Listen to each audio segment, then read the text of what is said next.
hacer un vídeo que asocia como dos cosas muy importantes para mí, ¿vale? Mi labor docente y mi interés, ¿vale? Por la psique humana. Y especialmente asociada a nuestra inteligencia financiera. Entonces, es un vídeo que hago realmente para Ibai, un compañero mío de trabajo, pero y es una unidad didáctica que quiero trabajar con mis alumnos. Y entonces un poco veréis que los apuntes están en castellano, pero no pasa nada, porque en el fondo al final no hay mucho que leer. Bueno, entonces a la unidad le he llamado pensamiento divergente. ¿Y por qué le llamo pensamiento divergente? Bueno, pues porque yo considero que en general hay mucha menos gente divergente de la que nos imaginamos. Y prestar atención al discurso de esas personas divergentes creo que tiene mucho valor añadido. Entonces, en estos momentos, que vivimos en un periodo económico muy curioso, ¿vale? Hablaremos de cuál es el pensamiento convergente y cómo hay una serie de personas con una visión muy divergente de todo esto. Entonces, para hablar un poco del pensamiento convergente, quería hablar un poco de qué ha ocurrido o qué está ocurriendo en estos momentos, ¿vale? Con índices bursátiles, es decir, economías. Y aquí tenemos, ¿vale? El Eurostoxx, que es un valor que recoge las 50 mejores empresas, ¿vale? De Europa. Y si nos centramos desde la burbuja.com, que bueno, en 2001 ya ocurre lo que ocurre, ¿no? Luego tendríamos otra burbuja asociada al sector inmobiliario, luego ocurre lo que ocurre, ¿vale? Y luego vivimos un periodo un poco extraño hasta que llegamos aquí, ¿vale? Una fase alcista. Llegamos aquí, nos encierran en casa, vuelve a haber aquí un periodo muy convulso y otra vez volvemos a estar, ¿vale? Desde 2008 en máximo, vale. Entonces, ¿qué percepción tiene la gente de la economía? Bueno, pues que vivimos en un periodo relativamente de bonanza económica. Entonces, no quería solo detenerme en este valor, ¿vale? Porque parece que solo hablamos de Europa. Si me centrase, por ejemplo, en el S&P 500, son las mejores 500 empresas, ¿vale? De la economía norteamericana, volveríamos a ver, ¿vale? Un patrón de conducta similar. Es decir, aquí tenemos el valor que empieza en los años 80, en 2001 hasta 2001 hay una fase alcista muy potente y hay aquí una crisis muy gorda debido a esa burbuja.com. Volvemos a tener una fase alcista y aquí se descubre la basura que tenían montada con las hipotecas subprime, vuelve a caer el valor, ¿vale? Y llegamos hasta aquí. Vale. Entonces, si un señor, ¿vale? Hubiese dicho, ¡uy, la bolsa, aquí está estupenda! ¿Vale? 1400 puntos. Y hubiese comprado en la fase más alcista de la burbuja.com y hubiese perdido las boletas, no sabría qué había hecho con esos valores, ¿vale? Habría ganado en torno a un 400%. ¿Vale? En el Eurostoxx, vale, no es tan marcado, pero vamos, alguien que compró aquí en 2003, vale, que llegó un poco más tarde, vale, la caída, bueno, incluso podemos poner aquí, 2000, no se habría recuperado. Supongo que con dividendos sí, vamos, pero estaba en 5000 puntos, vale, las mejores bolsas, y ahora estaría en 4000. Con dividendos seguro que hubiese ganado dinero. Probablemente hubiese perdido poder adquisitivo, evidentemente el dinero valía aquí mucho más, pero bueno, es debido a la inflación. Vale, entonces lo que quería hacer ver es que el que compró aquí tampoco se ha recuperado, pero el que compró aquí, ¿vale? Vamos a ponerlo en mitad de la crisis, 3000 puntos, ¿vale? Si hubiese ganado dinero. Vale. No me quería centrar tanto en este índice, ¿vale? Sino más en el S&P 500, pero vamos, independientemente de ello, no era el propósito de este vídeo. El propósito de este vídeo es hablar cómo afrontamos todo esto. Entonces, cuando estaba mirando el vídeo del, bueno, perdón, un libro de Luis Bermejo,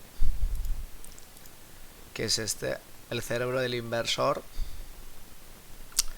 Es un libro que se publicó en 2015 y bueno, hay una serie de capítulos que no me parecen especialmente buenos, otros sí, pero hacia el final del libro plantea esta imagen y habla un poco de cómo funciona, ¿vale? El pensamiento convergente. Entonces, bueno, vamos a suponer que nos encontramos aquí en esta fase de optimismo y el efecto manada es vamos a meter dinero en bolsa, que aquí todo el mundo gana dinero. Llegamos a esta planicie y en esta planicie la gente no sufre y aquí, ¿vale? Empieza la bolsa a caer debido a un periodo de crisis. Y lo primero que ocurre es un sentimiento, ¿vale?, de negación. Bueno, no pasa nada, le dará la vuelta. Supongo que nos encontramos, más o menos aquí en esta negación. Viendo cuál es la política del FED, viendo cuál es la política del BCE, ¿vale? Cómo están imprimiendo dinero, hablan de que no hay inflación, de que todo marcha bien.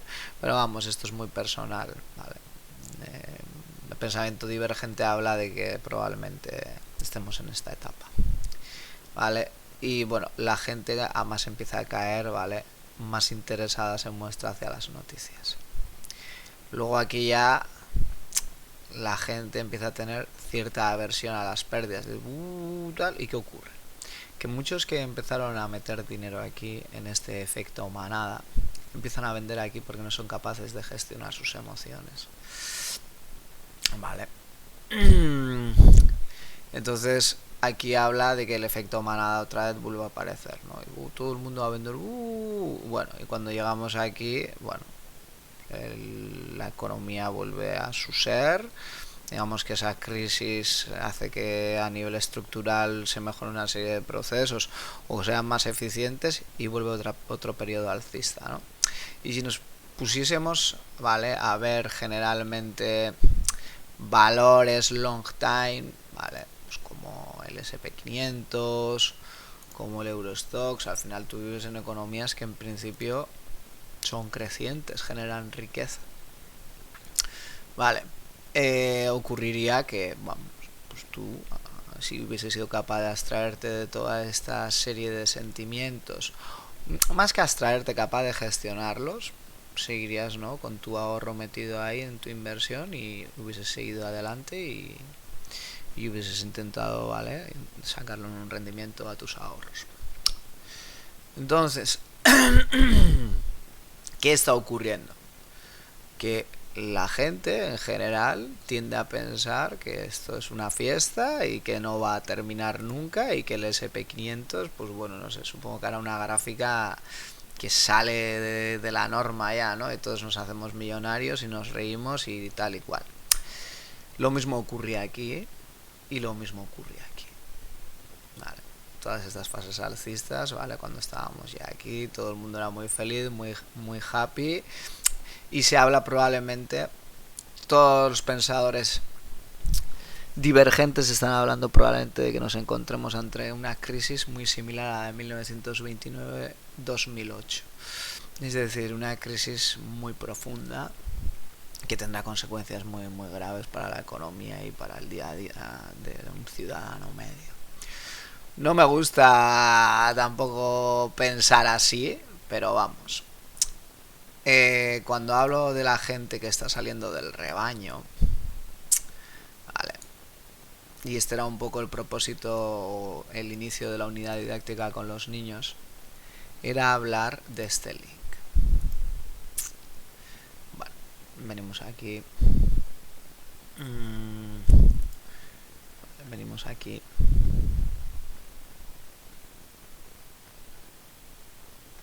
Y este era un texto que sí tenía alto interés en trabajar con mis alumnos. Vale, el segundo problema se origina en la dificultad que encontramos para ir en contra de la opinión generalizada de nuestro entorno. Es muy difícil salirse del rebaño. De nuevo aparece el hombre primitivo que llevamos dentro. No ha sido razonable salirse del grupo para cazar o vivir solo. Es decir, la tesis de García Paramés en este texto es que nosotros, ¿vale?, históricamente hemos sido un animal que ha necesitado de un entorno social para sobrevivir, ¿no? Y si nos ponemos a pensar desde la prehistoria, ¿no?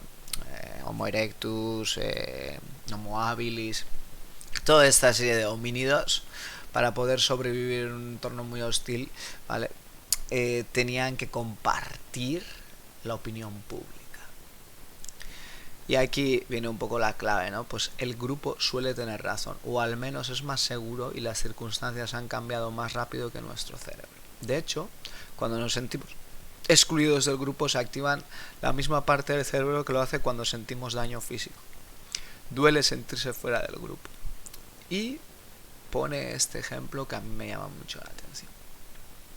James Montier fue un famoso ejemplo, ¿vale?, en Salomon Axe de 1951. Si preguntamos cuál de las tres líneas de la derecha es igual a la de la izquierda, la respuesta es obvia. Bueno, tenemos aquí nuestra línea y evidentemente la línea que es similar a esta es esta, la tercera. Pues bien, si preguntamos a un grupo de al menos 3 personas y el resto de personas están colaborando con la investigación sin conocimiento del sujeto al que se realiza el test y aquellas responden de forma incorrecta, entonces el sujeto responde como diga la mayoría, 1/3 de las veces. Y si se repite varias rondas en al menos alguna de las rondas, 3/4 partes de las personas respondemos como la mayoría. Vale. ¿Qué ocurre? Si tenemos un gran colectivo diciendo que no hay crisis, que la inflación es algo, bueno,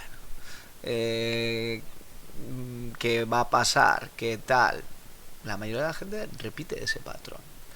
Entonces, hay una serie de personajes, ¿vale?, entre ellos Warren Buffett y Michael Burry, que están abandonando, ¿vale?, posiciones en el mercado.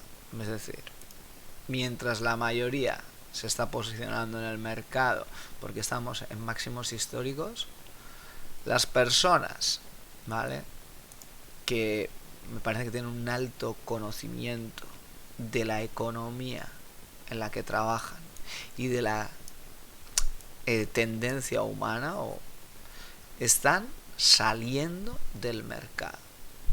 Y es muy llamativo ver que incluso a Michael Burry le han cerrado su cuenta en Twitter por emitir una serie de juicios donde dice que hay un problema estructural muy gordo y que se avecina una crisis muy profunda. Le han obligado a retractarse de su postura, le han obligado a... Bueno, incluso él ya ha decidido que cerraba su cuenta de Twitter porque, vamos...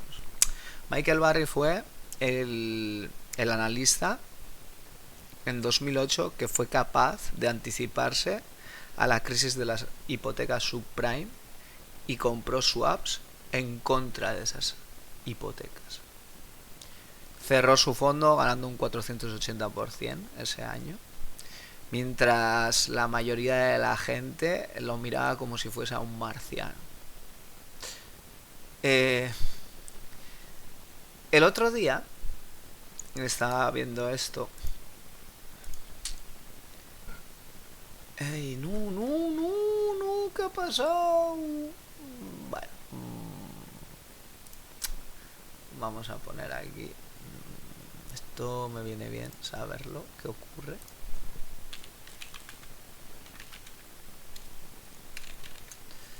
Está viendo esto y me llama mucho la atención, pero muchísimo. ¿Qué estaba haciendo este señor?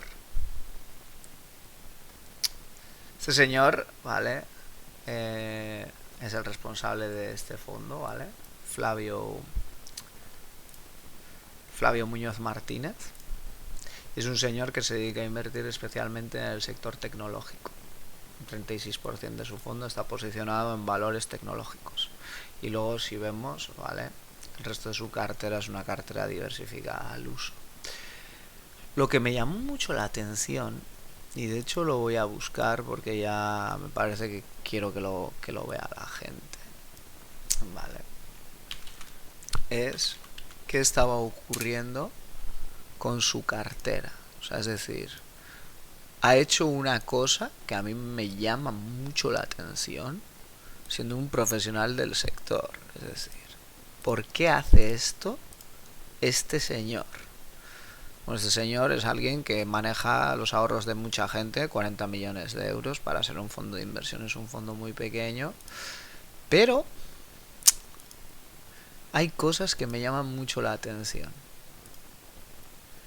O sea, es un tío al que admiro mucho y está ocurriendo esto.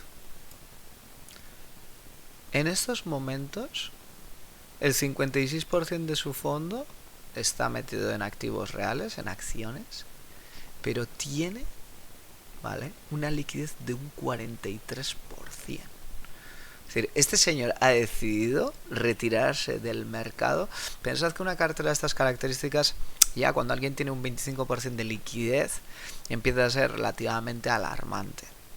Incluso cuando llegamos a un 10, a un 5, bueno, los gestores procuran poner su ahorro en una posición que le dé un rendimiento, y a más ahorro tienen colocado en el mercado, más dinero ganan. Y este señor ha decidido sacar la mitad del dinero y tenerlo en efectivo. Evidentemente, estamos hablando de alguien extremadamente, o sea, divergente. Lo mismo ocurre con Warren Buffett.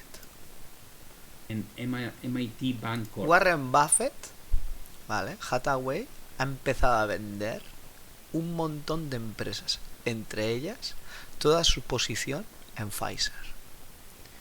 Ha cogido y le ha vendido todo su paquete de acciones al mercado. Para el que no sepa quién es Warren Buffett es un señor que hace esto con su ahorro. 19 euros de 1964 los ha convertido en 2018 en 300.000. Y se habla de que es el mejor inversor de la historia. Si lo comparamos con... Si lo comparamos con el S&P 500, el S&P 500 en los últimos años ha tenido esta tendencia y él está. Y es un señor que se está saliendo del mercado. Es decir, personas muy capaces, muy inteligentes y muy divergentes están entendiendo que aquí algo raro pasa. Y no quería alargar más el vídeo. Espero que... Me he centrado mucho en la economía, Ibai, ya sé que igual en ese aspecto del vídeo no es muy útil, pero creo que lo que se haga en el aula va a tener mucho más sentido que esto. Y bueno, espero que guste. Adiós.